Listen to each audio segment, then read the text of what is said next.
पूजा पूजा पूजा unmute करिए।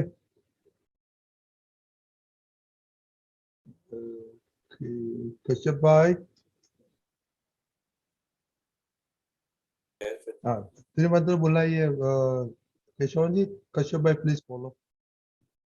नमो वितरागाय, नमो वितरागाय, नमो अरिहंताणम, नमो अरिहंतानम, नमो सिद्धाणम, नमो सिद्धानम, नमो आयरियाणम, नमो आयरियानम, नमो वज्जायाणम, नमो वज्जायानम, नमो लोये सव्व साहुणम, नमो लोये सव्व साहुनम, ऐसो पंचन मुक्कारो, ऐसो पंचनमुक्कारो, सव्व पावप्पणासनो, सव्व पावप्पनासनो, मंगलाणम च सव्वेसिं, मंगलानम च सव्वेसिम, परमं हवै मंगलम। परमं हवै मंगलम। ओम नमो भगवते वासुदेवाय, ओम नमो भगवते वासुदेवाय, ओम नमः शिवाय, ओम नमः शिवाय। जय सच्चिदानंद, जय सच्चिदानंद। जय सच्चिदानंद। जय सच्चिदानंद। हिंदी सत्संग में सबको स्वागत है। पूजा, आपका क्वेश्चन है? हाँ, हाँ बोलिए। जय सच्चिदानंद केशवानंद जी। जय सच्चिदानंद, जय सच्चिदानंद। और एक कविराज का पद है ना, शुद्धात्मा जोई ने शुद्धात्मा थवानी शक्ति आपको। हाँ, तो शुद्धात्मा कौन जोता है? देखो सबसे पहले तो आपको ये तो पता है ना कि मैं यानी रियल रियल ट्रुथ यानी वो शुद्ध आत्मा, वो तो क्लियर है। हाँ, शुद्धात्मा तो शुद्धात्मा है, उसको जो प्रतिष्ठित आत्मा है वो उसको देखता है। वो उसको शुद्ध तरीके से देखने के लिए कविराज ने ऐसा बताया है कि शुद्धात्मा होके शुद्धात्मा देखने की शक्ति दो दादा। मैं शुद्धात्मा तो हो गया दादा, भगवान की कृपा से उन्होंने हमको हमारे सब पापों को भस्मीभूत करके हमको क्लियर कर दिया कि तुम रियल में शुद्ध आत्मा हो। पहले तो हम क्या बोलते थे कि मैं पहले केशव हूं, वो एकाकार की परिस्थिति थी। वो कितने भवों से कितने जन्मों से ये एकाकार दृष्टि से हमने अपना जीवन निकाला है, कभी शुद्धात्मा तो हुए ही नहीं। ये तो दादाजी की अनंत कृपा का फल है और उनकी सिद्धि से हमको शुद्धात्मा का लक्ष्य बैठ गया। अभी जो जैसे दादा ने बताया ना कि हमारे अंदर दो भाग है, एक अनात्मा भाग और आत्मा का भाग।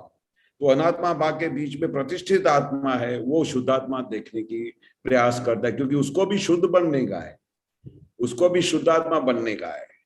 तो इसलिए कौन देखता है? और जैसे हम शुद्धात्मा देखेंगे सामने वाले के अंदर, खुद के अंदर शुद्धात्मा देखेंगे तो हम वैसे शुद्ध होते जाएंगे, प्योर होते जाएंगे। इसलिए दादा ने बोला कि ऐसी शक्ति मांगो। दादा कविराज ने बताया कि शुद्धात्मा होके शुद्धात्मा देखने की शक्ति दो दादा। शुद्धात्मा तो हम हो गए, पर अभी तक हम शुद्धात्मा देखते नहीं है।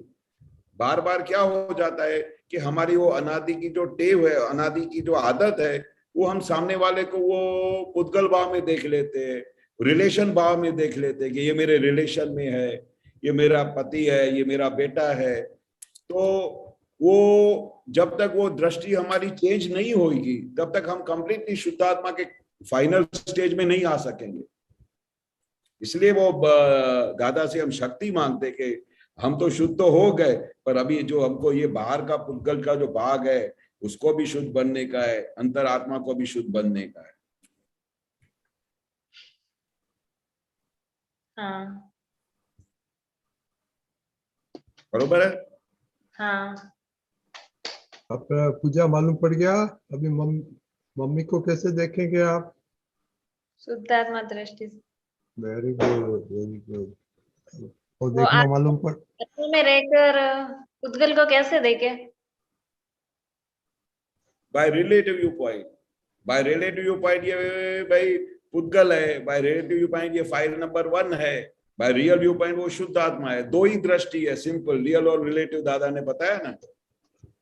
बाहर से हाँ। हमको वो रिलेशन में दिखाई देगा, ये मेरी मम्मी है, ये मेरे फादर है, ये मेरे भाई है, वो रिलेटिव दृष्टि है, बाय रिलेटिव है, और सब रिलेटिव टेम्पररी है, वो सब टेम्पररी एडजस्टमेंट है, रियल परमानेंट है, बरोबर। इसलिए रिलेटिव और रियल दृष्टि का दादा ने हमको पूरा बहुत अच्छी दो आज्ञा दी है, जिसकी वजह से हम रियल और रिलेटिव पूरे जगत में देख सकते हैं, पूरे घर में, अपने रिलेशन में, हर एक जगह पे हम रियल रिलेटिव देख सकते हैं। वो दादा ने बताया ना, आत्मावेत सर्वभूतेषु, हर एक जीव मात्र के अंदर, हर एक जीव मात्र के अंदर भगवान है, शुद्धात्मा है। वो दृष्टि से अभी पूरा जीवन निकालने का है। पूजा मालूम पड़ा? हाँ। हाँ, तो पहले कब कोई भी देखेगा तो पहले क्या बोलने का है? केशव दादा ने क्या बोला? शुद्ध आत्मा देखने का है। नहीं, पहले बोला ये रिलेटिव है, राइट केशव दादा, एंड देन शुद्धात्मा, रियल और रियल, ठीक है केशव दादा?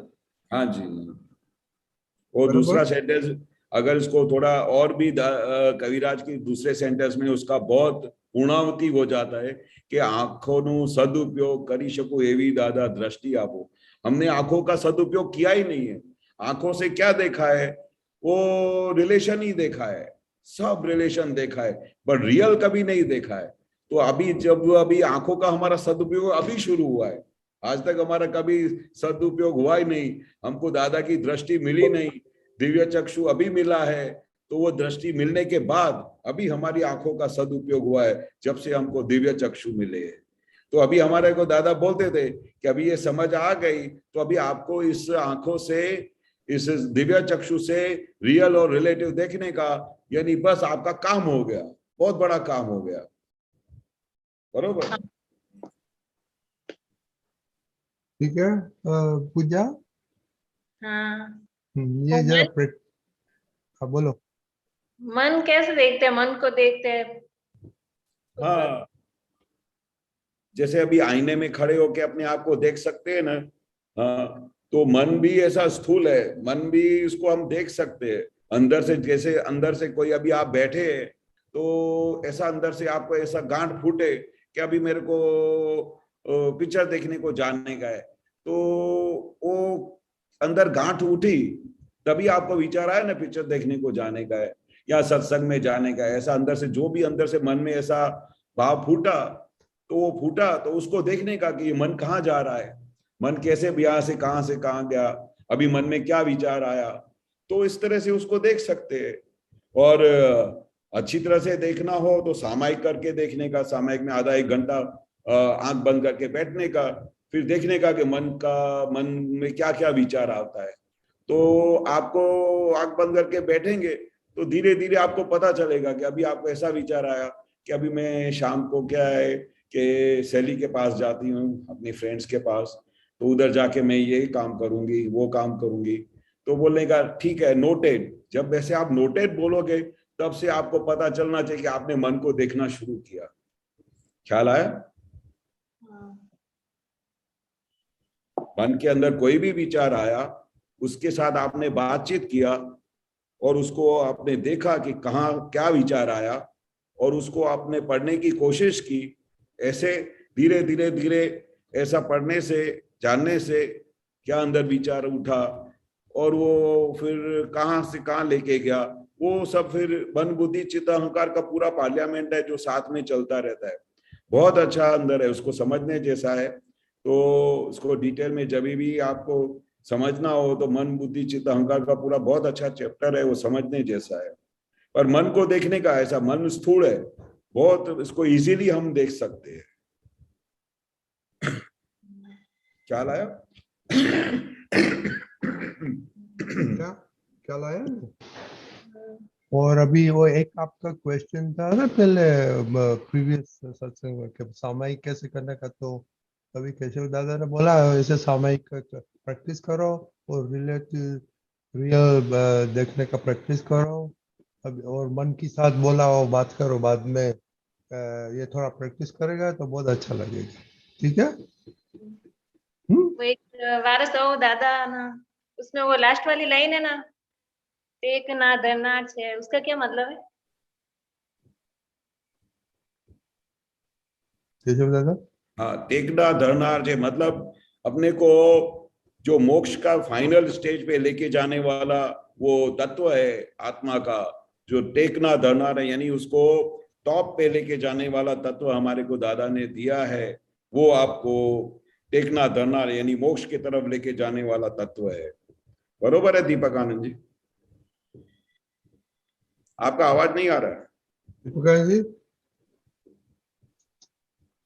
ऐसा आधार देता है, सपोर्ट, आधार देने वाला, वो आधार देता है जो ऐसा हमें रखेगा।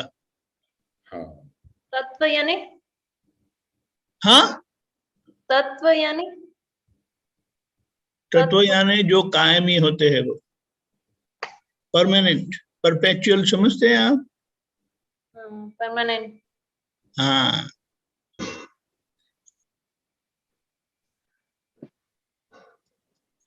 और बोलिए ये बोलिए, हाँ बोलते जाइए, नो प्रॉब्लम। हाँ, दादा दादाजी की वो चौथी आरती है ना, एक मिनट। चौथी आरती अदित तप करे। हाँ उसके बारे में समझाओ ना। अदित तप, केशवानंद जी, अदित तप क्या होता है? अदिट तप, अदिट तप वो होता है कि जो आपको दिखाई नहीं दे पर अंदर से हो, अंदर से। मतलब अभी सपोज आप इधर बैठे हो अपने रूम में या घर में बैठे हो और अचानक आप अपना काम कर रहे हो, स्टडी कर रहे हो या क्या कुछ कर रहे हो, और बहुत ही जैसे आपका जैसे आप आज आपकी परीक्षा 2-4 दिन के बाद आने वाली हो और फिर अचानक तुम्हारी सहेली आ जाए या तुम्हारे घर में कोई आके बोले कि ये सब काम छोड़ो और अभी तुम मेरे साथ चलो, उधर तुमको आना ही पड़ेगा क्योंकि उधर मेरे को बहुत तकलीफ हो गई है, उधर उसको मम्मी को हॉस्पिटल में लेके जाने का है, तो आपको सब छोड़ो। तो अभी आप उस समय क्या करोगे कि अभी मेरे को अभी ये मेरा सब इम्पोर्टेंट काम है, अभी मेरा पूरा इतना बड़ा लास्ट ईयर है, मैं मेडिकल पढ़ रही हूँ, ये तो अभी ऐसे टाइम पे मेरे को ये लेके जा रही है। पर वो दादा ने जो बोला है कि भाई अभी वो जो फाइल आए तो उसका संभाव से निकाल करने का, मन तो नहीं बोल रहा है भाई अभी मैं जाऊंगा तो मेरे को बहुत बड़ा नुकसान हो जाएगा। फिर उधर आप और बाइफर्केशन करते हैं कि माइंड में और डिसाइड करते हैं कि भाई उधर जाऊंगी तो उसको लाभ होएगा, फाइल का संभाव्य निकाल होएगा, पर मन नहीं मानता है वहां से उठने का या वो काम छोड़ने का। तो उस समय अदिट तप बोला जाता है। वो अदिट तप कैसा होता है कि अंदर से बहुत एक्सेप्टेंस नहीं हो और वो आपको नहीं करने की जगह पे करना पड़े, उस समय हमको वो अदिट तप करने का पड़ता है। ऐसे हमारे जीवन में बहुत सारे संजोग आते हैं जहां पर कभी भाई बहन के रिलेशन में, माँ बाप के रिलेशन में, घर व्यवहार के रिलेशन में, जहां पर बार बार वो तप करना पड़ता है। पर तप कैसा होना चाहिए, सामने वाले को पता भी नहीं चलना चाहिए, अदिट यानी दिखाई नहीं दे, और अंदर खाने अंदर तुम ऐसा विचार करो कि मैंने अभी उसको संभावे निकाल करना है, कैसे भी करके मुझे हेल्प करना है, भले ये बोला मेरा संजोग बहुत भारी है पर मुझे इसका वो करने का, और अंदर सब मन बुद्धि चित्ता का बूमा बूम करे और आपको नहीं जाने दे, फिर भी आप उधर जाओ और उसका संभाव से निकाल करो, उसको हेल्प करो और उसका समाधान करो, भले अपने आप को कितना भी नुकसान हो, तो उसको अदिट तब बोला जाता है। ज्ञान अज्ञान भिन्न भेदी स्वचारित्र लहे। हाँ, ज्ञान अज्ञान भिन्न भेदी, वो भेद कर दे, ज्ञान और अज्ञान का पूरा भेद करवा दे और पूरे खुद के स्वचारित्र में लेकर आए, ऐसी ये दादा की आरती है। ज्ञान और अज्ञान को बिल्कुल अलग करके, सेपरेशन करके वो दोनों दशाओं को देख सके, ऐसा देखने से और खुद का चारित्र, स्व का चारित्र, खुद का आत्मा का चारित्र, वो ऐसा अपने को प्राप्त होता है। ये दादा की आरती करने से बहुत सारे ये सब लाभ होते हैं, गुण प्रकट होते हैं। ओके, और बोलिए। और वो निमेशानंद जी के सत्संग में वो 4 संज्ञा के बारे में बोला था ना। 4 संज्ञाएं, आहार, निद्रा, भय और मैथुन, वो बताए, समझाए। मैथुर क्या होता है? क्या बताया? मैथुर हाँ,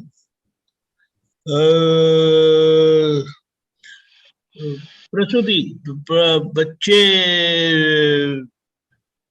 जो होते हैं ना, वो क्या? बच्चे होते हैं ना, बच्चे बच्चे हैं, प्रसूति होती है ना, हाँ। हाँ वो बच्चे होते हैं, वो यानी आहार खाना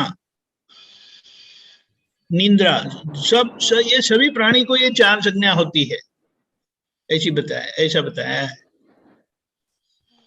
समझ में आया?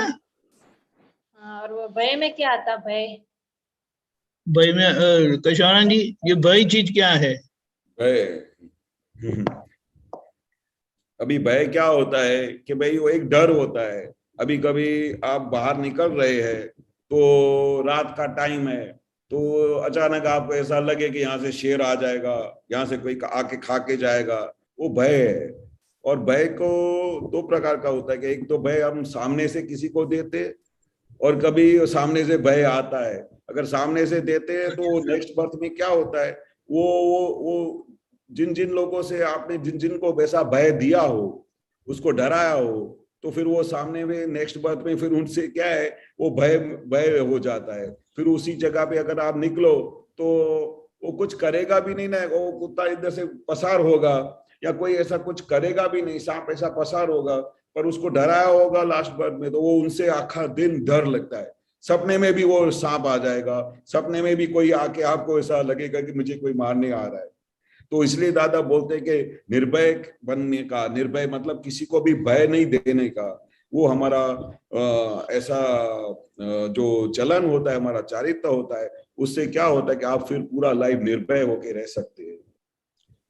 केशवानंद जी, हाँ जी, सॉरी केशवानंद जी, ये सभी प्राणी को कोई मुझे खा लेगा ऐसा भय रहता है ना?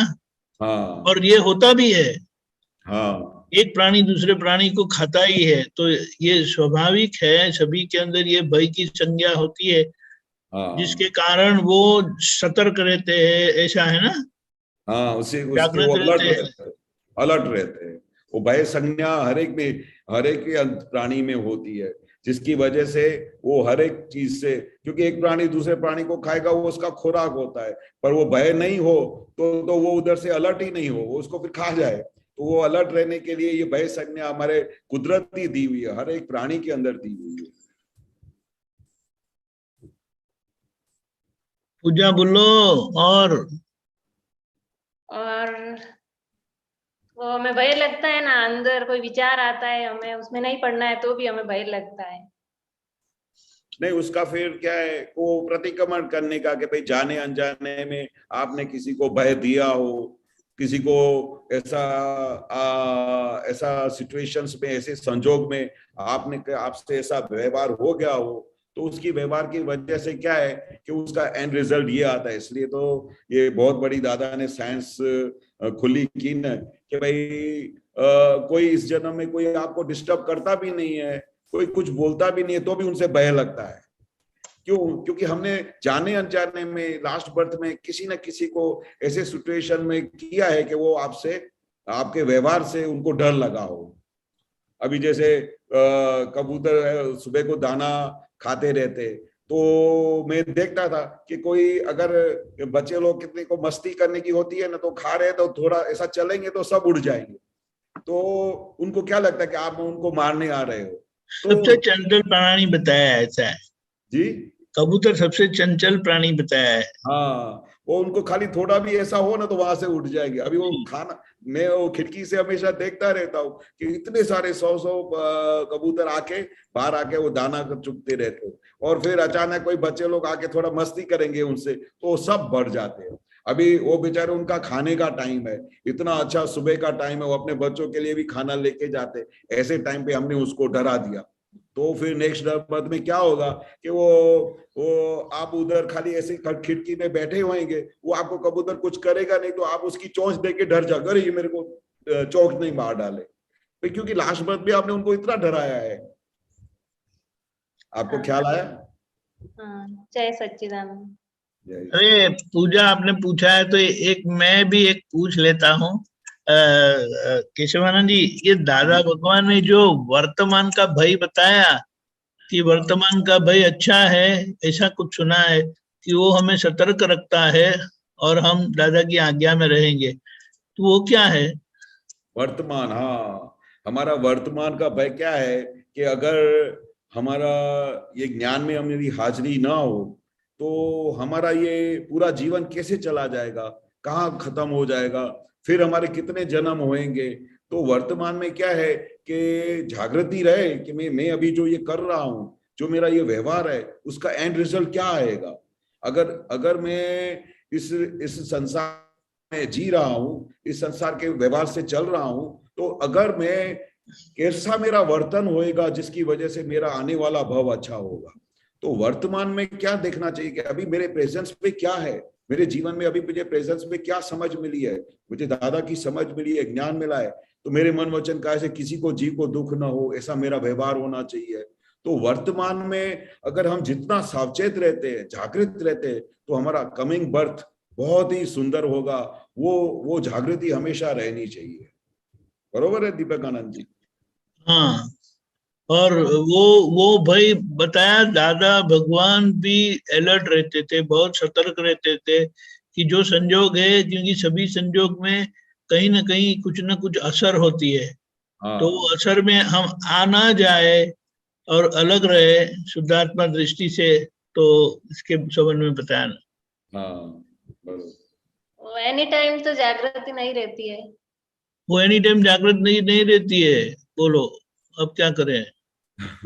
तो फिर अभी दादा से शक्ति मांगनी पड़ेगी। दादा मुझे आप शक्ति दो कि मैं निरंतर जागृत रहूं, हमेशा अलर्ट रहूं, और जितनी दादाजी की भक्ति होगी, दादा भगवान को जितना हम हाजिर करेंगे, असीम जय जयकारो बोलेंगे और दादा के ज्ञान को समझने की कोशिश करेंगे, उतना सब जागृति बढ़ती जाएगी।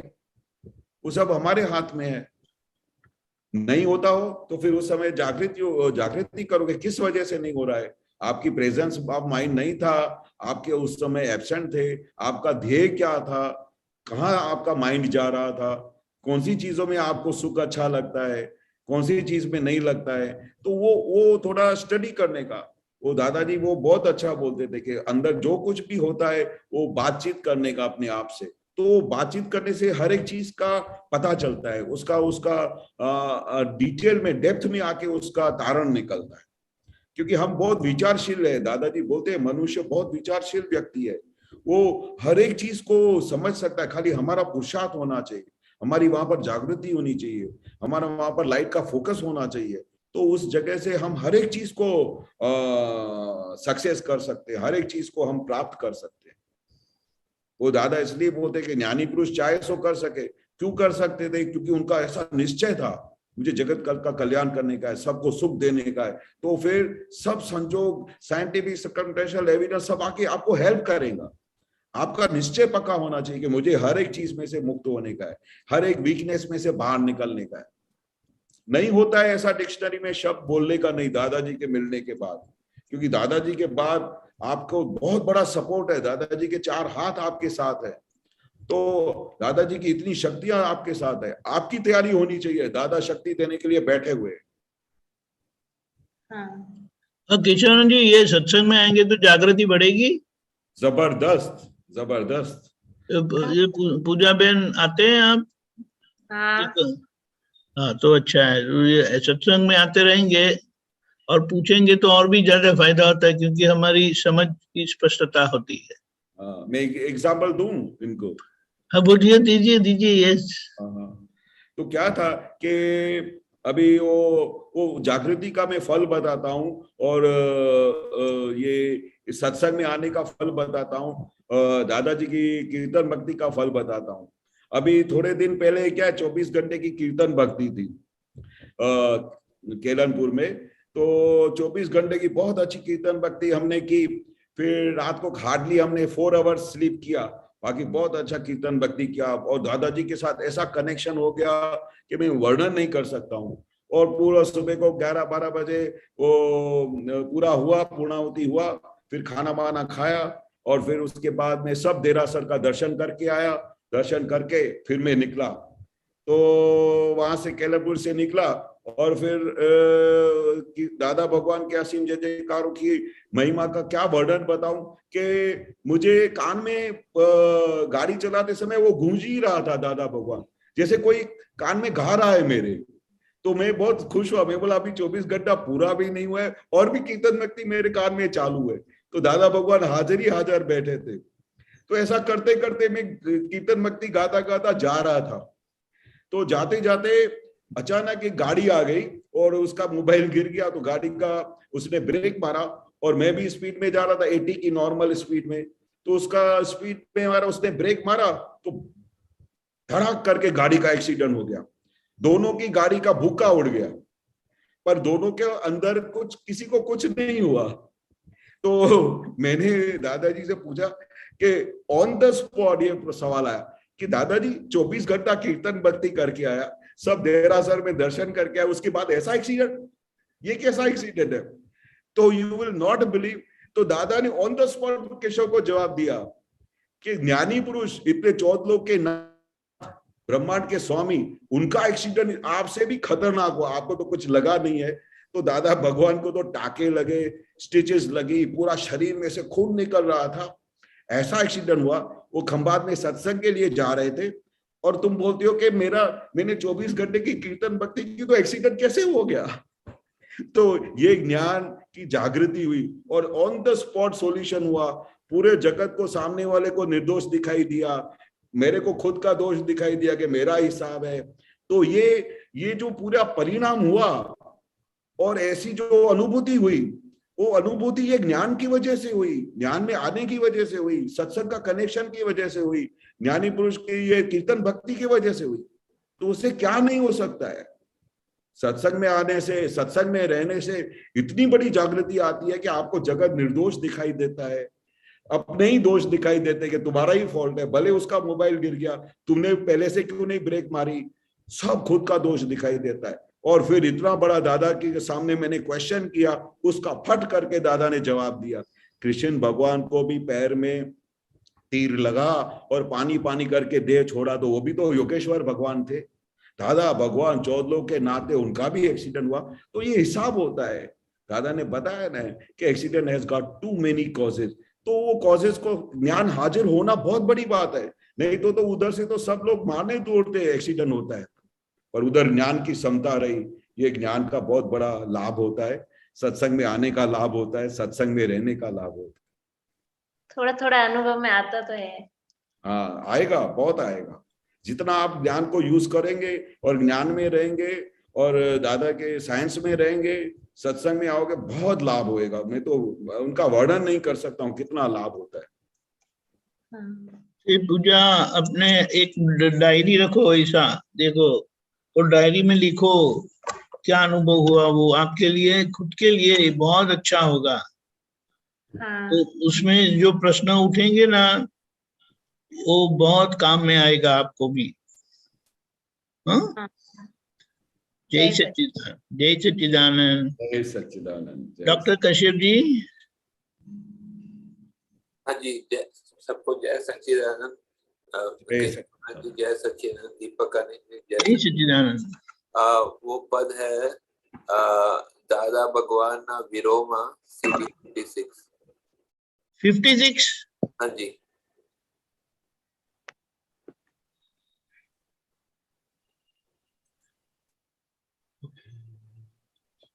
हाँ जी, मैं पूछूं जी?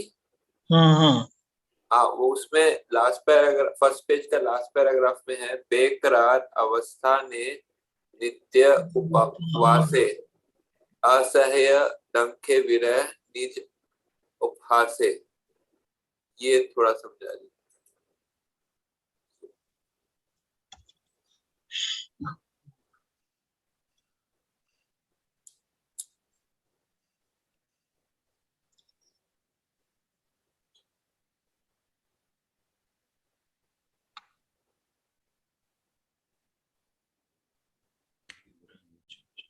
दिखा दिया केशवान जी? हाँ हाँ, बेकरार अवस्था ने नित्य उपवास से। हाँ, जो दादा की ये जितना मैं समझा है, कविराज जो कहना चाहते हैं, फिर दीपक आनंद जी बताएंगे। ते हमारी जो अवस्था है, बेकरार अवस्था, यानी हर घड़ी हर वक्त जब ज्ञानी पुरुष मिलने के बाद अवस्था कैसी हो जाती है कि बस कैसे भी करके मैं ज्ञानी पुरुष के साथ रहूं, आत्मा में रहूं, हर पल हर घड़ी उस वास में रहूं, ऐसी सर्कमस्टेंसेस में रहूं ताकि मुझे जैसे हमको दादा भगवान मिलने के बाद दुनिया की किसी भी चीज में रस नहीं रहता है, ऐसी बेकरार अवस्था आ जाती है और हर पल ऐसा लगता है कि बस ये संसार से सबसे फाइल निकाल के हम छुट्टे हो जाएं। और असह्य डंखे विरह निज उपवास है, मतलब जब वो जो विरह होते हैं ना, जैसे दादाजी के कुछ दिनों के लिए या 6 महीने के लिए अमेरिका जाते थे या बॉम्बे चले जाते थे तो हम बड़ौदा में होते थे, तो वो जो विरह थे ना वो डंकते थे, सहन नहीं होता था कि हमने ऐसा क्या किया है कि ज्ञानी पुरुष हमसे दूर चले जाते हैं, जब वो इधर हाजिर है, इस ब्रह्मांड में धरती पे हाजिर है। तो ऐसा होता है कि मैं हर पल निज क्षण मैं अपने ज्ञानी पुरुष के साथ में रहूं और उसका मुझे हर पल उनका सानिध्य मिले, उनका हर घड़ी मुझे उनका स्पर्श मिले, ऐसे भाव रहता है। पर वो विरह के जो डंक लगते हैं ना वो सहन नहीं होते। मैं जितना समझाऊं, कविराज भी काफी टाइम वो दादाजी चले जाते थे ना तो उनको विरह बहुत लगता था दादाजी का, उनसे सहन नहीं होता था कि भाई अभी ये मेरे को 500 रुपए की नौकरी करनी पड़ती है और उधर मेरे को हर घड़ी हर पल दादा के पास खींचता है। तो वो उन्होंने अपने विरह का यहाँ पर वर्णन किया है। बरोबर है दीपक बानंद जी? हाँ, ये जीवन की परिस्थितियां हमें बेकरार करती है, सभी अवस्थाएं, लेकिन और वो मुझे अपने आप पर मैं हंसता हूँ, ऐसा बताया। वो अवस्थाएं जो मुझे बेकरार करती है वो बिल्कुल नित्य, यानी अविरत, वो क्या बोलते हैं, सॉरी बेकरार अवस्थाएं नित्य उपवास है। यानी ये सभी बेकरार परिस्थितियों में जो हमें परेशान करती है तो दादा का स्मरण रहता है, दादा का विरह के कारण उनका स्मरण रहता है। और कि दादा नहीं है मेरे पास, वो विरह वो चुभता है मुझे, डंखे यानी वो सहन नहीं कर पाता हूं मैं। और अपनी गलतियों पर कि जो कर्म के कारण मुझे ये अवस्थाएं बेकरार करती है, अपने आप पर मैं हंसता हूँ। विरह पे हंसते हैं, मतलब जो नहीं हाँ, कि मैं ऐसा करके आया हूँ जिसके कारण मुझे ये अवस्थाएं बेकरार करती रहती है। अच्छा, उसके कारण। हाँ, लेकिन ये नित्य उपवास यानी नित्य मैं दादाजी को याद करता हूँ, तो क्योंकि वो है नहीं ना, मैं उनसे दूर हूँ, वो बंबई में रहते थे ना। हाँ, और दादाजी यहाँ के बड़ौदा में रहते हैं। हाँ, तो उनको वो विरह बहुत चुभता था, सहन नहीं कर पाते थे, और अपनी ये अवस्था को देखकर वो हंसते थे कि क्या ये मैं लेके आया, ये कैसे मेरे कर्म है कि मुझे यहाँ रहना पड़ता है, वे वहां है करके। वहां से मतलब उनके साथ रहते। हाँ, राइट। इसीलिए ये आखिर की लाइन देखो, ये बात की लाइन बहुत अच्छी लाइन है। चिकना छे कर्म केवा पूर्व जन्मना पामुना समक्ष ते। और ये भी बहुत बड़ी बात है, परोक्ष मूड पुरुष प्रत्यक्ष वर्ताइते आकड़ी काढ़े। परोक्ष क्यों लिखा, परोक्ष मूल पुरुष? क्योंकि सर्वज्ञ पुरुष नहीं है ना मूल पुरुष, सर्वज्ञ को मूल पुरुष बताया, वे नहीं है, लेकिन दादा की उपस्थिति से जैसे वो मुझे सर्वज्ञ पुरुष की उपस्थिति है ऐसा मैं अनुभव करता हूँ। और वो भी एक कली काल में, जो ना बोला, शास्त्रकारों ने तो ना बोल दिया कि यहाँ मोक्ष दाता पुरुष नहीं होते हैं और मोक्ष की बात नहीं करनी। मतलब वो पास में नहीं है फिर भी पास में लगते हैं, ऐसा वो होता है ना? हाँ। अच्छा। ये कली काल में यानी कलयुग में सर्वज्ञ पुरुष नहीं होते। हाँ, तो इसीलिए वो बोले कि परोक्ष मूल पुरुष। अभी सिमंदर स्वामी महाविद्य क्षेत्र में है ना, तो वो मूल पुरुष जो है वो प्रत्यक्ष यहीं पर हम अनुभूति करते हैं उनकी, ये ऐसे कलिकाल में। फिर नेक्स्ट पेज में जो है सेकंड पैराग्राफ में जो लिखा है ना, एक लाइन, चाहे सो करे ज्ञानी सार्थक कर अब गणित, ये वाली लाइन थोड़ी समझाना। हाँ बोलिए, ये ऊपर ऊपर का वो लाइन पढ़िए, जो हो वो व्यवस्थित आप संग अवस्थित। हाँ वो नहीं है इधर चाहे सामने। नहीं ये वाली, एक मिनट दिखा दिया। हाँ, जो हो चाहे सो करे ज्ञानी सार्थक हाँ, कर अब गणित, हाँ लेकिन वो ऊपर की लाइन के कनेक्शन में है। हाँ, जिरवाता नत नहीं जिरवाता। ये हाँ, जे जो होते व्यवस्थित आप संग अवस्थित। अवस्थित, हाँ मतलब जो भी संजोग हो जाए वो व्यवस्थित है, पर आपके संग जो संजोग आ गया वो अवस्थित हो गया, हाजिर हो गया। तो ये बहुत बड़ी चीज है। मेरे जीवन में जो कुछ भी हुआ आए, जो भी आए, पर आपका संग रहना चाहिए, अवस्थित रहना चाहिए, आपका संग हमेशा। बाकी मेरे जीवन में जो भी कुछ हो व्यवस्थित में, वो सब एक्सेप्टेड है, क्योंकि आपका संग मिल जाए तो बस वो मेरी घड़ी सफल हो गई। चाहे सो करे ज्ञानी सार्थक कर अब घड़ी। ज्ञानी पुरुष चाहे सो कर सकता है। अभी ऐसा कभी पुरुष हुआ ही नहीं है इस धरती पे जो आपको बोले कि आपको क्या चाहिए। ज्ञानी पुरुष चाहे सो कर सकता है, आप जो मांगो वो आपको देने को तैयार है। सबसे बड़े में बड़ी चीज तो मोक्ष दे दिया, पर संसार की छोटी छोटी चीजों से लेके एंड मोक्ष तक, केवल ज्ञान तक आप वो दे सकता है, पर आपकी तैयारी होनी चाहिए। इसलिए दादा क्या बोलते हैं कविराज कि सार्थक कर अब घड़ी। अभी जो ये घड़ी आपको हाथ में मिली है उसको सार्थक कर ले, क्योंकि ये फिर से ये घड़ी वापस मिलने वाली नहीं है। ये जो आज का संजोग है फिर वापस मिलने वाला नहीं है। ज्ञानी पुरुष की जो हम आराधना कर रहे हैं वो संजोग वापस मिलने वाला नहीं है। तो सार्थक कर अब घड़ी मतलब ये जो घड़ी आपके हाथ में आई है उसको सार्थक कर ले फिर, क्योंकि फिर से ऐसा ज्ञानी पुरुष का चांस नहीं मिलेगा। ऐसा वाक्य भी सुनने को नहीं मिलेगा कि चाहे सो करे ज्ञानी। जो चाहे सो करे ज्ञानी जो बताया है वो मतलब रिलेटिव और रियल दोनों में सेंस में मतलब बताया है। दोनों सेंस में मतलब रिलेटिव में अगर किसी की हालत खराब हो जाती थी, अगर या किसी का कोई भी प्रकार का विघ्न आ जाता था, तो ज्ञानी पुरुष खाली सिर्फ आपको पता भी नहीं चलेगा कि वो कैसे फोन लगाते थे, किसको फोन लगाते थे, और रातों रात पूरी चीज रिलेटिव की बदल जाती थी। और सबसे बड़ा एग्जाम्पल तो हमारा खुद घर का है, हमारे घर का है। हमारी परिस्थिति बहुत अच्छी नहीं थी, पर एक बार पिताजी ने क्या बोल दिया कि बस उसको 8 बच्चे और उनका ऐसा विचार आ गया कि भाई इनका क्या होगा।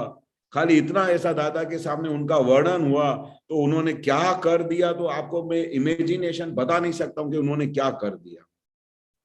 तो वो रिलेटिव में भी कर दिया और रियल में भी कर दिया। रियल में मोक्ष का दान मिलना, केवल ज्ञान की स्थिति तक लेके जाना, वो ज्ञानी पुरुष चाहे सो करे।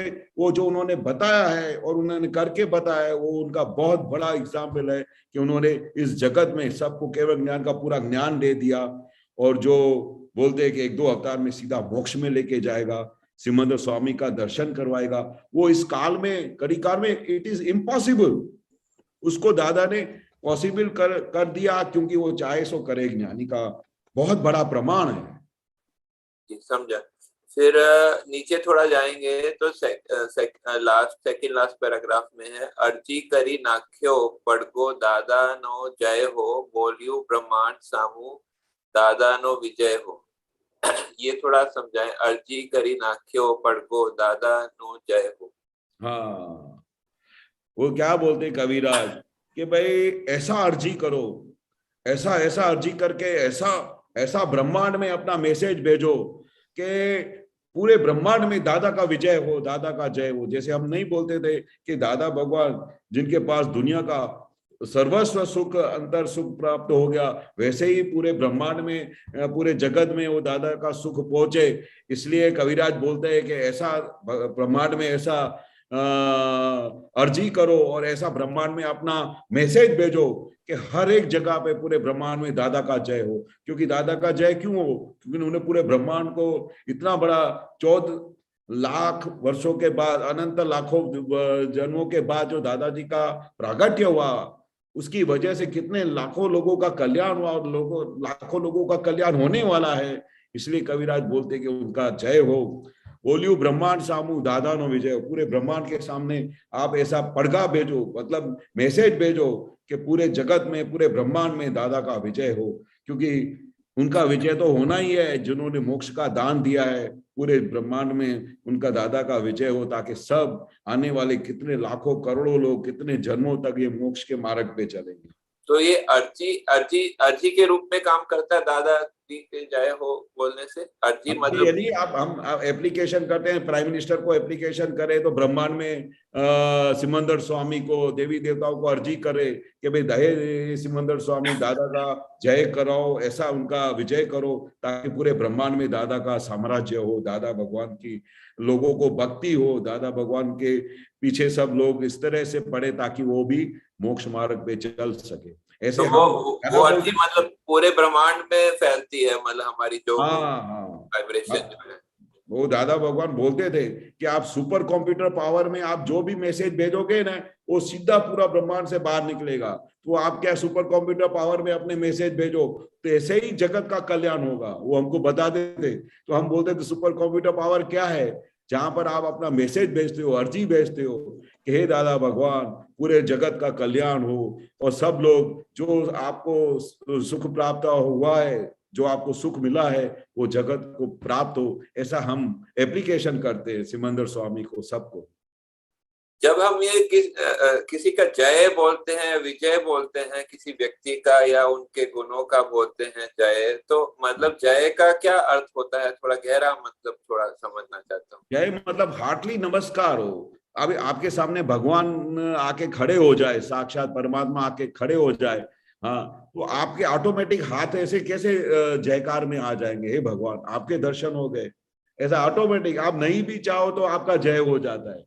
आप मंदिर के सामने खड़े हो तो ऑटोमेटिक हाथ कैसे जय हो जाते हैं, और तीर्थंकर भगवान को देखते उनको जय करते हैं, नमस्कार करते हैं। मतलब ये एक होता है ना जय पराजय में का जो होता है ना, कि जैसे कि एक जो है उसका प्रभाव जो है हमारे मतलब हो जो है उसका प्रभाव रहे, मतलब जैसे जो जय जिसको मतलब जब लड़ाई होती है या जो कोई द्वंद्व होता है, तो जो जय वाला होता है उसका प्रभाव रहता है और दूसरे का प्रभाव समाप्त हो जाता है। ठीक है, जय हो मतलब आपने उसका पूरा नमस्कार किया, और विजय हो मतलब आपने वो जीत लिया। दादा का मतलब दादा का ब्रह्मांड में जैसे विजय हो गया, मतलब जीत पा ली कि भाई हाँ पूरे जगत का कल्याण हो गया। तो उन्हीं का प्रभाव रहे ऐसा अर्थ में कह सकते हैं। हाँ, प्रभाव रहे, ये भी एक बहुत बड़ी एप्लीकेशन है कि ज्ञानी पुरुष का अस्तित्व का भाव रहे, उनका विजय रहे, जय हो।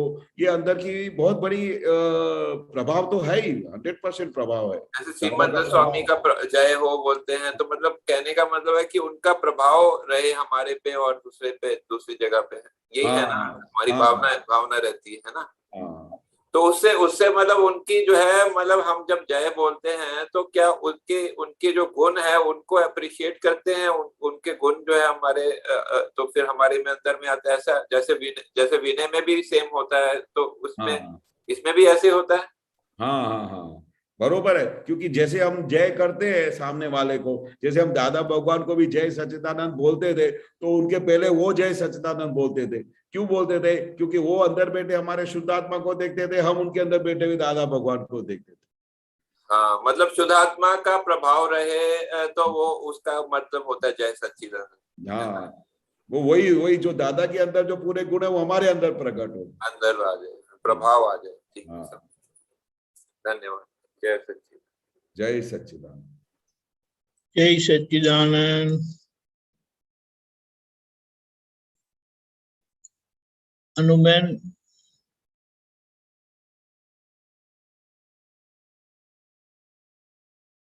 डॉक्टर भारती बहन। जय सच्चिदानंद। जय सच्चिदानंद। ओके अनुबेन, वेट भारती बहन, जस्ट वेट। ओके आप बोलिए अनुबेन। या जय सच्चिदानंद। जय सच्चिदानंद। असर मुक्त दशा, इसको विस्तार करके बताइए कि क्या है ये असर मुक्त दशा। बिकॉज जब भी कोई भी संजोग होता है, कोई ना कोई असर तो हो ही जाता है। ऑफ कोर्स पहले से बहुत फर्क पड़ा है जब 5 आज्ञा में बैठते हैं, लेकिन जब वो संजोग खत्म हो जाता है फिर 5 आज्ञा का एप्लीकेशन करते हैं तो ही उठ पाते हैं, नहीं तो ऐसे संसार में उठ ही नहीं पा रहे। जब तक हम अपना ज्ञान का एप्लीकेशन नहीं करते नहीं उठ पाते हैं। तो इसको जरा विस्तार करके बताइए कि ये क्या है। असर मुक्त मीन्स बहुत बड़ी ये है स्टेज। हाँ, सही बात है।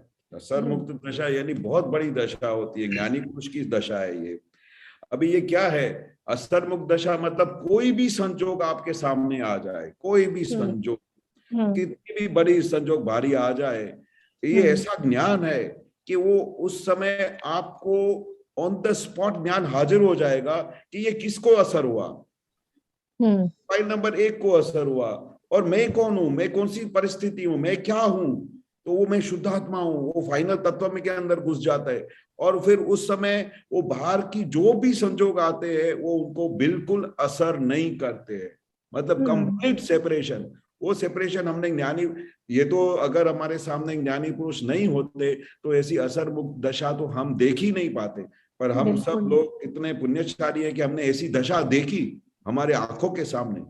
दादा भगवान का इतना जबरदस्त एक्सीडेंट हुआ, इतनी बार 3-4 बार उनको 2-4 बार कमली हुई, फिर तबीयत बहुत डाउन हो जाती थी।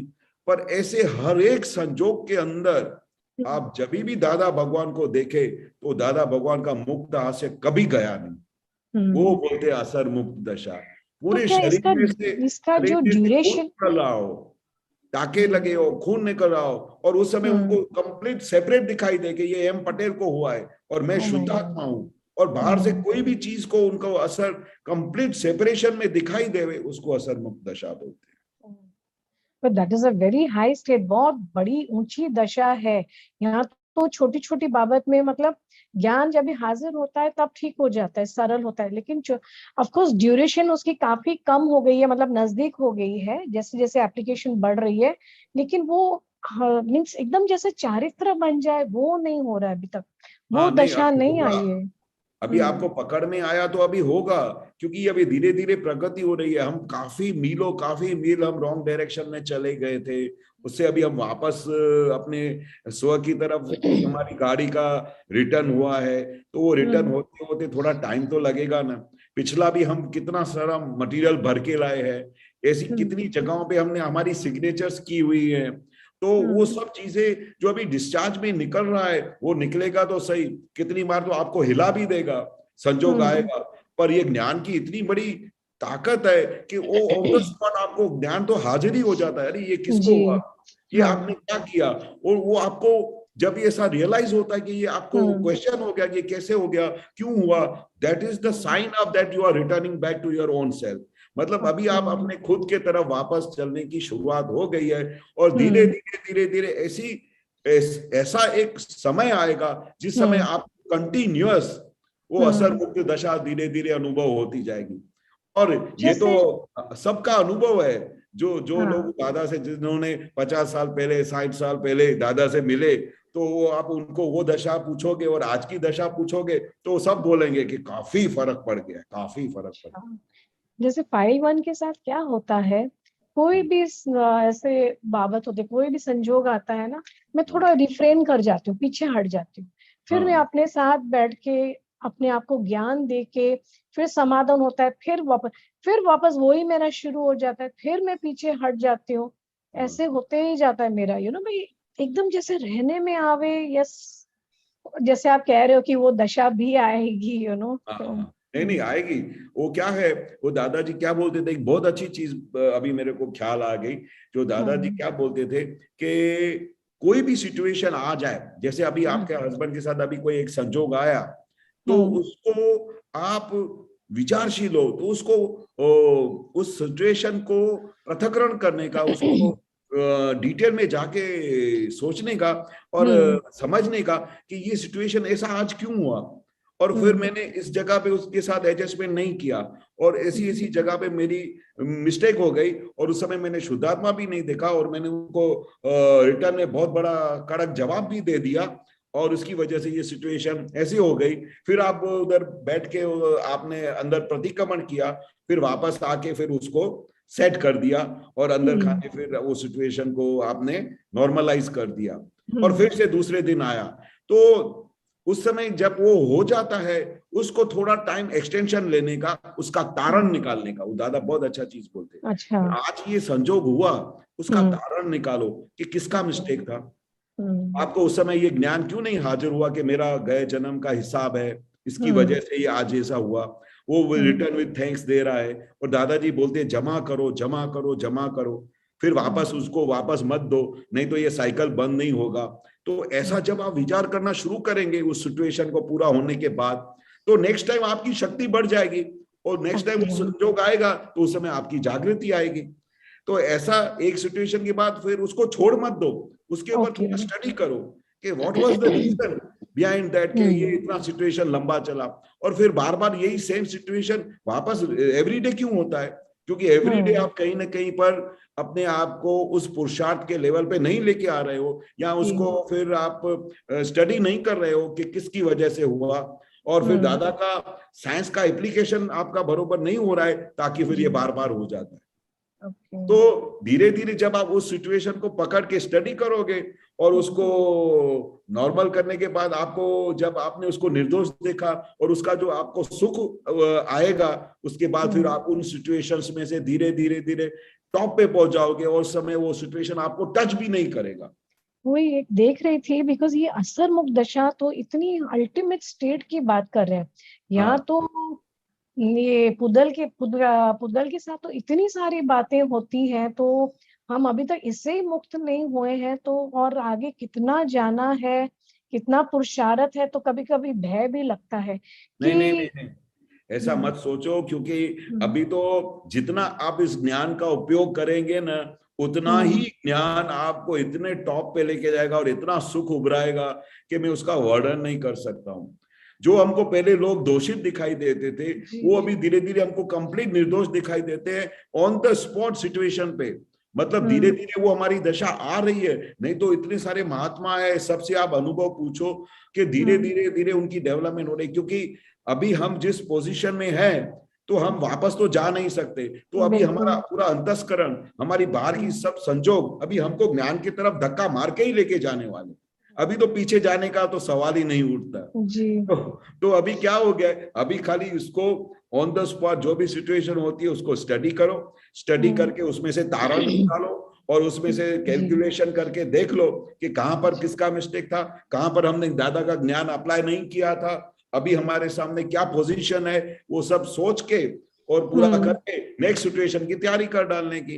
और फिर धीरे धीरे आप देखोगे कि ऐसे स्टेप बाय स्टेप आपको ऐसे संजोग आएंगे कि आपको कभी एक सेकंड के लिए भी आप उसमें से हिल नहीं सको। ओके, बस वो स्थिति की बात कर रही थी। एनीवे, जय सच्चिदानंद, थैंक यू। जय सच्चिदानंद, जय सच्चिदानंद, जय सच्चिदानंद। डॉक्टर भारती बहन। जय सच्चिदानंद दीपकानंद जी, जय सच्चिदानंद। जय सच्चिदानंद। Almost time is over. Just that's fine. No problem. I have sent you a quote. Yeah. Parigraha, not by giving away clues. Parigraha is not by keeping disciples. Parigraha और कुछ something else है। सच्चा परिग्रह तो यह जीवन परिग्रह की है। कुछ लोग कपड़ों, कैन यू रीड? हाँ, कुछ लोग कपड़ों को परिग्रह मानते हैं और 108 शिष्य रखते हैं, क्या ये कपड़े काटते हैं? सच्चा परिग्रह तो यह जीवन परिग्रह की है। हाँ, वो दादाजी क्या बोलना चाहते हैं कि नॉर्मली सब लोगों को ऐसा लगता है कि ये कपड़े परिग्रह है, ये मेरे रिलेशन में परिग्रह है, और सबसे बड़े में बड़ा परिग्रह तो ये हमारा जीवन जो है ना, हाँ, ये पुद्गल इतना परिग्रह भारी है जिसका निकाल करते करते दम निकल गया।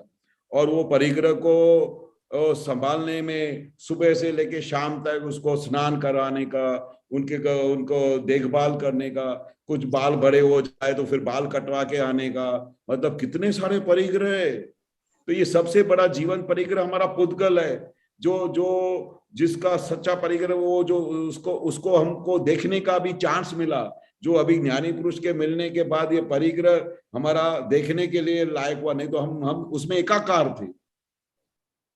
आपको ख्याल आया? Parigraha means exactly what's the meaning of parigraha? That is giving up, is it? परिग्रह मतलब कोई चीज जो जो जो आपको आउटर साइड से उसका मतलब प्रेजेंस दिखाई दे, परिग्रह। जैसे कपड़े है, ये परिग्रह है, बरोबर। ये सब शिष्य जिसको रखे, ये सब परिग्रह है, मतलब इसके बगैर चलता नहीं है। आप समझे परिग्रह? That is not giving up, Not getting giving up. attached to.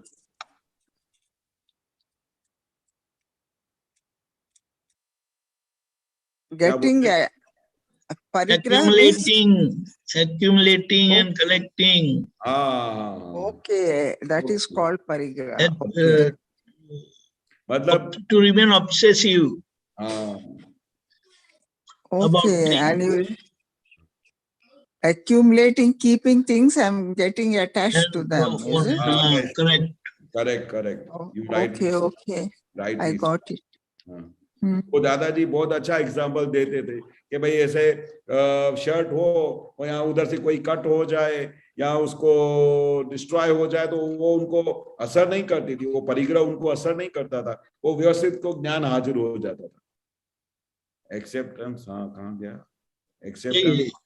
हाँ, एक्सेप्टेंस, रिसीविंग, accumulating और collecting money। और केशवानंद जी बड़ा अच्छा दादा ने बताया ना कि मूर्छा होनी किसी चीज की, किसी वस्तु की या किसी व्यक्ति के प्रति मूर्छा होनी, वो परिग्रह है। वो परिग्रह है, वो सबसे बड़ा Murcha means attachment here. हाँ, मूर्छा यानी टू आसक्त होना। हाँ, Attached. अटैच्ड। Right. भाई उसके बगैर चलता नहीं है। हाँ। Okay, getting attached to clothes, to sishya, and getting attached to body. हाँ, That is called मतलब parigraha. परिग्रह दादा ऐसा बोलते थे, भाई ऐसा परिग्रह नहीं होना चाहिए। अटैचमेंट, अटैचमेंट, हाँ, अटैचमेंट क्या आत्मा के साथ होना चाहिए। परिग्रह तो उसका दादा बोलते हैं ये परिग्रह रख के क्या करेंगे, इसकी वजह से हमारा अंतर का सुख सब चला जाता है, क्योंकि फिर उसमें ज्यादा आसक्ति आ जाती है, उसमें अट्रैक्शन आ जाता है और फिर उसी में ही पूरा चित्त और मन बुद्धि चित्त उसमें ही रहता है। तो ये परिग्रह बहुत आत्मा के परिग्रह को ये जो है वो बहुत बड़ा दूर लेके जाते हैं। इसलिए दादा ने बोला कि ये परिग्रह में बहुत बड़ी जागृति रखनी चाहिए, क्योंकि ये परिग्रह पूरा आत्मा का सुख आने नहीं देते। Okay, या we should be तो ये cautious. बताया ना कि कपड़े लोग छोड़ देते हैं यानी दिगंबर हो जाते हैं, फॉर एग्जाम्पल। लेकिन 108 शिष्य रखते हैं। हाँ हाँ, फिर दूसरा परिग्रह जोड़ लेते हैं। समझ में आया doctor? Yeah, that is, the people think by giving up clothes, Yes, that they is feel called that parigraha. clothes are making me attached, feel attached. Okay, and even keeping 108 No, Shishyas. he will gladly have 108 disciples, but for that he will never feel that he is attached. He takes pride that I have 108 disciples. The other guy has only 64. Okay, but if we like clothes and if we get attached to them, that is also parigraha. No, that is true, but this is in relation to what the context over here is. But still, that is also parigraha, what you said. Parigraha, people think by giving up away clothes, you are sacrificing something. But by accumulating 108 shishyas, you are not thinking that Correct. you are having, you are not giving up that, and you are thinking it's a It's great like thing. they have burden of clothes, but they don't feel burden of those 108 disciples. उनका वो बोझा Okay. लगता है। 108 शीशे का बोझा नहीं लगता, लेकिन कपड़ों का बोझा लगता है। अच्छा, अच्छा, अच्छा। Okay. Okay. I have one more small Yeah, question. if please time answer. is No there. problem. Please answer. One thing is, I know anger is a sign of weakness. Anger and irritation should not be there towards anybody or anything. But if somebody does something small, either I'll get irritation or anger, and I may say something, but I don't like it. Instead of knowing anger and irritation is not good, still I get sometimes anger and irritation if somebody does something. And that reaction is not good. How will I overcome that? Kishanji, हाँ जी. she doesn't like getting angry, but she still gets angry. But one best thing is like that, you have to understand who is getting angry and on File whom number you are one. getting angry. I know file number one is the one getting angry, and So first of all, irritated. we have to start finding out where we are going wrong, where from with this anger is starting, and why. Because once you will start seeing that he is not guilty of anything, or the Vyavasthit Shakti is taking him to that direction, and ultimately you are getting irritated or you are getting angry. If you understand the Vyavasthit Vignan, then all anger and irritation will go away. He is getting annoyed. You are getting annoyed due to so many circumstances. Because Yes. of that, you are getting angry. Why he is doing it? So that you are getting angry. And after getting this jnana, it is your great examination to be in front. I give you a simple example that in front of Dada Bhagwan, there were about more than 60,000 Mahatmas who were sitting in front of him doing satsang. So many things used to happen wrong and everything, but Dada could never get angry with anybody. His Mukta Hasya was always there. Why? Because he saw everybody nirdosh. He saw everybody Shuddhatma within every human being. So from that starting point is that when you start seeing the real truth in everybody, all anger will go away. And you are in Vyavasthit hand, the opposite person is also in Vyavasthit hand. So you have to see the situation. Whenever the difficult situation is coming, you can try to make him understand with calmly, and with you can explain him everything, whatever you want to explain him, but you should not get angry. Because if you get angry, so many jivas will die and the depression will come on you. So whatever situation is coming, you have to try to understand the situation and keep calm yourself and see Shuddhatma and see the Vyavasthit Jnana, how it is working, and slowly it will go away. Okay. Today somebody did not get the flowers in time. So I got irritated, a bit of anger, but I didn't shout much. Yeah. I said, I don't like what they have done. They should bring it in time. But when you get angry for any small thing, you should ask question to yourself that is it possible that something goes wrong when your intention is not to do something wrong? Suppose you want to get up early in the morning and you are not able to get up, then to whom you with whom you get angry? So some of the points you find it out when something goes wrong with you, then with whom you are talking, with whom you are getting angry. Do you get angry Myself. with nature?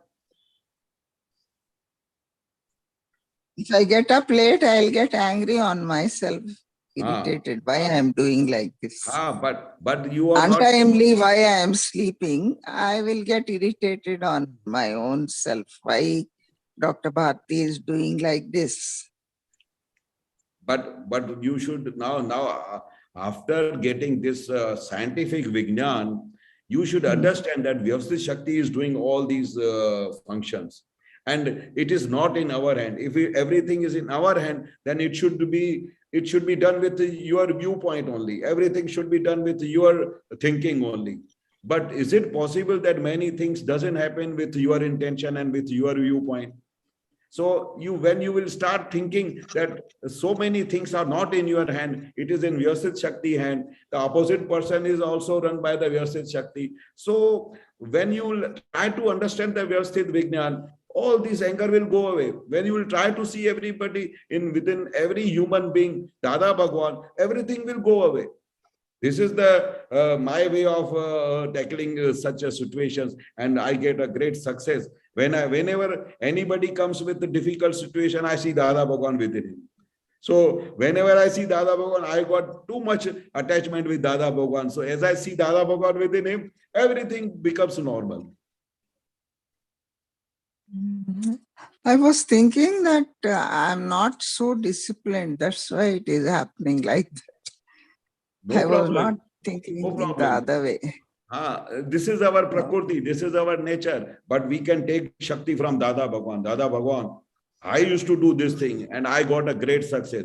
Whatever weakness I was having within me and which is not helping me or which I did not like it, I used to say, Dada Bhagwan, I don't like this. The Keshav is becoming, he doesn't have a disciplined method of tackling with people. Please give me Shakti, Dada. How much this weakness will continue? Due to this, I'm not getting happy within myself. Please give me Dada Shakti. And I used to ask Dada Bhagwan sincerely Shakti. And Dada used to give me that Shakti. Dada always said, whatever you want, I'm here to give you. You should have a capacity to take Shakti from me. I am here to give you everything, what you want.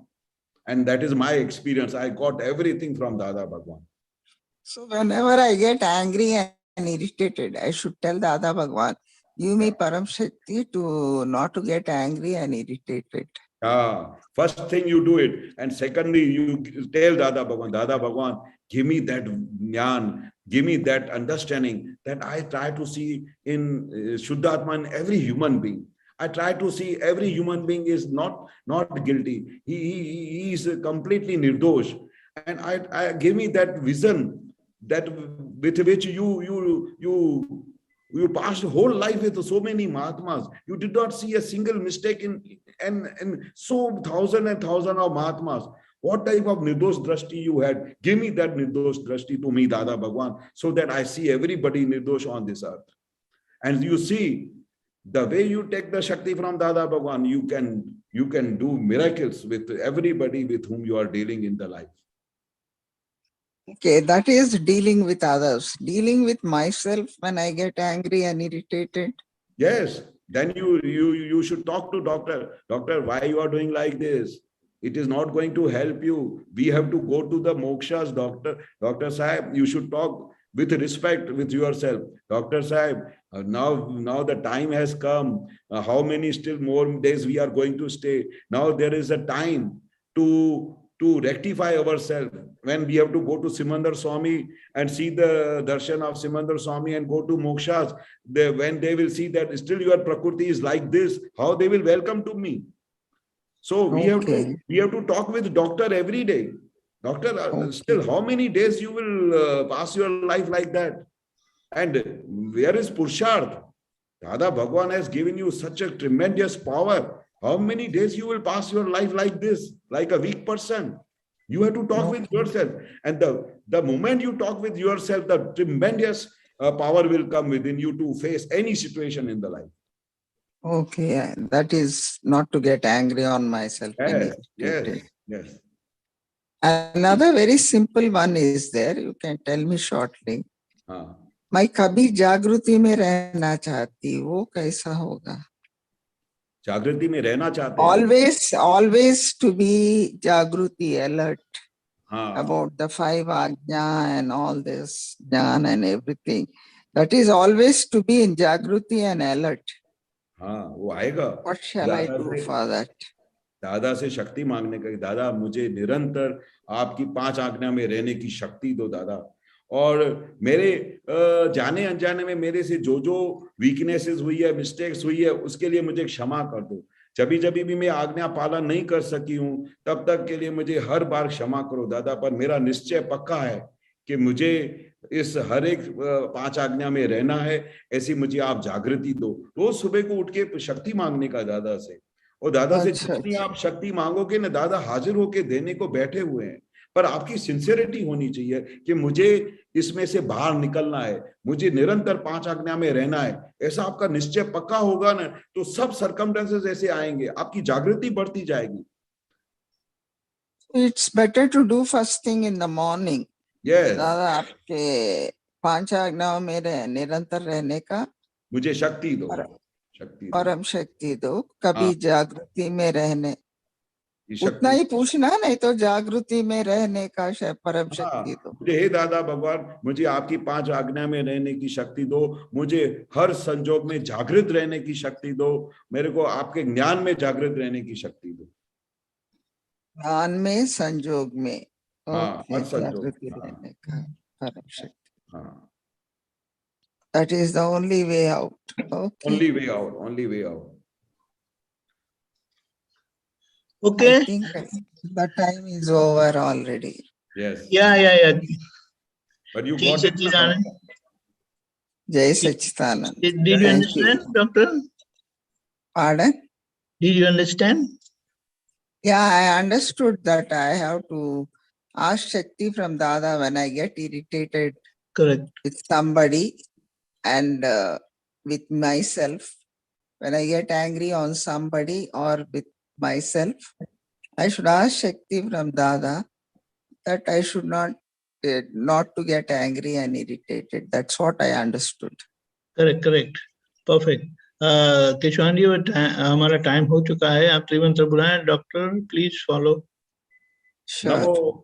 NaMo वितरागाय, Namo Vitragay, NaMo अरिहंताणम, Namo Harihantanam, NaMo सिद्धाणम, Namo Siddhanam, NaMo आयरियाणम, Namo Ayariyanam, NaMo वज्जायाणम, Namo Vajjayanam, नमो लोहे सव साहुणम, Namo Loye Savva Sahunam, ऐसो पंचन मुक्कारो, Aiso Panchanamukkaro, सव पावपणासनो, Savva Pavapanasano, मंगलाणम च संवेसिम, Mangalanam Cha Savvesim, परमं हवै मंगलम।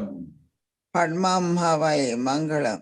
ओम नमो भगवते वासुदेवाय, Om Namo Bhagavate Vasudevaya, ओम नमः शिवाय, Om Namah Shivaya, जय सच्चिदानंद, Jai Satchidanand. जय श्री सच्चिदानंद। आगे का प्रोग्राम 4:30 बजे कीर्तन भक्ति और आरती, 6:30 बजे यूथ फोरम, 7:45 बजे जूनियर फोरम, रात को 9 बजे वर्ल्ड वाइड सत्संग गुजराती में। पधारिएगा जरूर से। 9 बजे के सत्संग में 10 मिनट के अलगपन का सामायिक के साथ सात्विक कलम भंग आहार के संबंध में जो दोष हुए हैं उनका प्रतिक्रमण करेंगे। जय सच्चिदानंद।